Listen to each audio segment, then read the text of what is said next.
नमस्कार दोस्तों, हमें आशा है आप सब कुशल मंगल होंगे। हमारी आज की मोटिवेशनल कहानी है चाइनीज़ गुरु लाओ त्से के बारे में। दोस्तों, लाओ त्से के बारे में कहा जाता है कि वह बहुत ही महान दार्शनिक थे और उनका व्यक्तित्व बहुत ही सरल और अद्भुत था। उनकी अंतर्दृष्टि बहुत ही बहुमूल्य थी और उनके हर एक शब्द में अमृत जैसा भाव था। यह बात उनके सम्राट तक भी पहुंची और सम्राट ने कहा, मैंने सुना है कि लाओ त्से नाम का जो व्यक्ति है वह एक्स्ट्राऑर्डिनरी है, असामान्य ही नहीं बहुत ज़्यादा असामान्य है। उसके वजीरों ने कहा, यह बात तो सत्य है, उससे ज़्यादा असाधारण व्यक्ति इस समय पृथ्वी पर दूसरा नहीं है। सम्राट उसे देखने गया।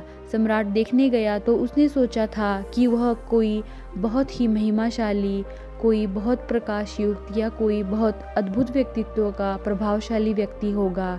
लेकिन जब वह द्वार तक पहुंचा तो उसे झोंपड़े के बाहर ही एक छोटी सी बगिया दिखाई दी और लाओ त्से उस बगिया में अपनी कुदाली को लेकर मिट्टी खोद रहे थे।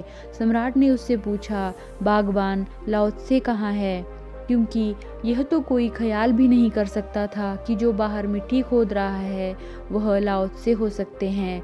कितना सीधा साधा जैसा मालूम होता था। लाओ त्से ने कहा, भीतर बैठें आप, मैं अभी लाओ त्से को बुलाकर लाता हूँ। सम्राट भीतर जाकर बैठा और प्रतीक्षा करने लगा। वहीं लाओ त्से जो बगीचे में मिट्टी खोद रहे थे वह पीछे के रास्ते से गए और झोंपड़ी में अंदर आ गए। आकर नमस्कार किया और कहा, मैं ही हूँ लाओ त्से। राजा बहुत हैरान हुआ। उसने कहा, तुम तो वही बागवान मालूम होते हो जो बाहर काम कर रहा था। उन्होंने कहा, मैं ही लाओ त्से हूँ। कसूर माफ़ करें, क्षमा करें कि मैं छोटा सा काम कर रहा था, लेकिन आप कैसे आए? राजा ने कहा, मैंने सुना था कि तुम बहुत ही असाधारण व्यक्ति हो, लेकिन तुम तो बहुत साधारण मालूम होते हो। लाओ त्से ने कहा, बिल्कुल, मैं बहुत ही साधारण व्यक्ति हूँ, आपको किसी ने गलत खबर दी है। यह सुनकर राजा वापस लौट गया। उसने अपने मंत्रियों से जाकर कहा कि तुम कैसे नासमझ हो, एक साधारण आदमी के पास मुझे भेज दिया। उन सारे लोगों ने कहा, यह उस आदमी की असाधारणता है कि वह एकदम साधारण है। मंत्रियों ने कहा, उसकी यही खूबी उसे असाधारण बनाती है। साधारण आदमी यह स्वीकार करने को राजी नहीं होता कि वह साधारण है और उस व्यक्ति की यही सबसे बड़ी खूबी, यही विशिष्टता है कि उसने कुछ भी असाधारण होने की इच्छा नहीं की है, वह एकदम साधारण हो गया है। दोस्तों, यह सुनकर राजा फिर से लाओ त्से के पास गया और पूछा कि तुम्हें यह साधारण होने का ख्याल कैसे पैदा हुआ? तुम साधारण कैसे बने? उसने कहा, अगर मैं कोशिश करके साधारण बनता तो फिर मैं साधारण बन ही नहीं सकता था, क्योंकि कोशिश करने में तो आदमी असाधारण बन जाता है। नहीं, मुझे तो दिखाई पड़ा और मैं एकदम साधारण बन गया। मैंने अनुभव किया, बना नहीं। मैंने जाना कि मैं साधारण हूँ, मैं बना नहीं हूँ, क्योंकि बनने की कोशिश में तो आदमी असाधारण बन जाता है। मैंने तो अपने जीवन को पहचाना है। मैंने पाया कि मुझे न मृत्यु का पता है, न जन्म का पता है। मैंने पाया यह श्वास क्यों चलती है, यह भी मुझे पता नहीं।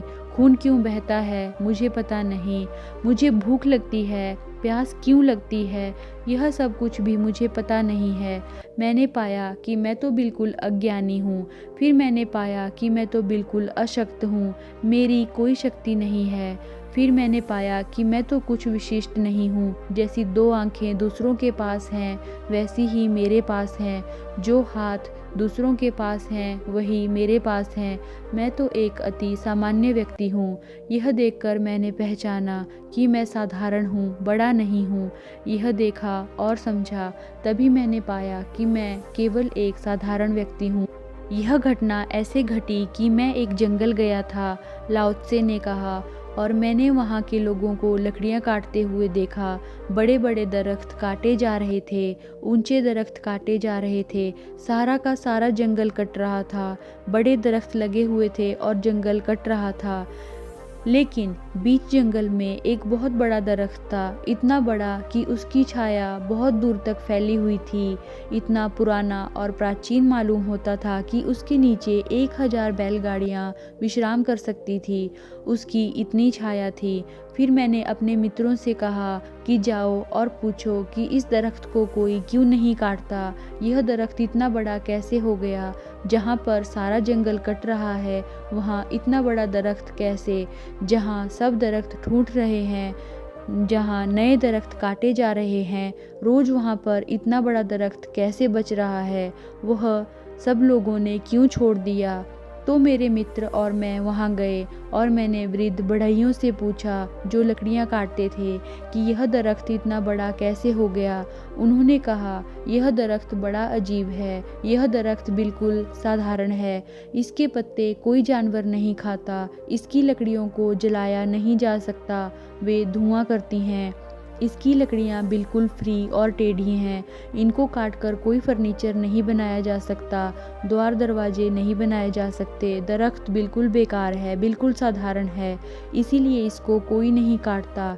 लेकिन जो दरख्त सीधा है और ऊंचा है, उसे काटा जाता है और उसके खंभे बनाए जा सकते हैं। लाओ त्से हंसा और वापिस आ गया और उस दिन से उन्होंने समझा कि अगर जीवन में बड़ा होना है तो उस दरख्त की भांति हो जाओ जो बिल्कुल साधारण है, जिसके पत्ते भी अर्थ के नहीं, जिसकी लकड़ी भी अर्थ की नहीं। फिर उस दिन से मैं दरख्त जैसा हो गया, बेकार। फिर मैंने सारी महत्वाकांक्षा छोड़ दी, बड़ा होने की, ऊंचा होने की, असाधारण होने की। सारी दौड़ मैंने छोड़ दी, क्योंकि मैंने पाया कि जो ऊंचा होना चाहेगा वह काटा जाएगा। मैंने पाया कि जो बड़ा होना चाहेगा वह काट कर छोटा कर दिया जाएगा। मैंने पाया है कि प्रतियोगिता में, प्रतिस्पर्धा में, महत्वाकांक्षा में सिवाय मृत्यु के और कुछ भी नहीं है। और तब मैं अति साधारण जैसा मैं था, ना कुछ, वैसे ही मैं चुपचाप बैठा रहा। और जिस दिन मैंने सारी दौड़ छोड़ दी, उसी दिन मैंने पाया कि मेरे भीतर किसी अद्भुत चीज़ का जन्म हो गया है। उसी दिन मैंने पाया कि मेरे भीतर परमात्मा के अनुभव की शुरुआत हो गई है। जो व्यक्ति साधारण और सरल से सरल हो जाने को राजी हो जाता है, सत्य खुद उसके द्वार पर आता है। और जो व्यक्ति असाधारण होने की, विशिष्ट होने की, बड़ा होने की, महत्वाकांक्षी होने की, अहंकार को तृप्त करने की दौड़ में पड़ जाता है, उसके जीवन में असत्य घना से घना हो जाता है और सत्य से उसके संबंध सदा के लिए क्षीण होते जाते हैं। अंततः उसके पास झूठ का एक ढेर रह जाता है और सत्य की कोई भी किरण नहीं होती। लेकिन जो सरल होता जाता है, सीधा, साधारण, सामान्य, उसके जीवन में झूठ की कोई गुंजाइश नहीं रह जाती। उसी के जीवन में सत्य की किरण का जन्म होता है और सारा अंधकार समाप्त हो जाता है। हमें आशा है दोस्तों कि संत लाओ त्से के जीवन से संबंधित यह कहानी आपको ज़रूर पसंद आई होगी। हमें आशा है आज की कहानी आपको अच्छे रास्ते पर चलने के लिए ज़रूर मोटिवेट करेगी। ऐसी कहानियों के लिए कृपया हमारे चैनल को ज़रूर सब्सक्राइब करें। धन्यवाद। शुभ दिन।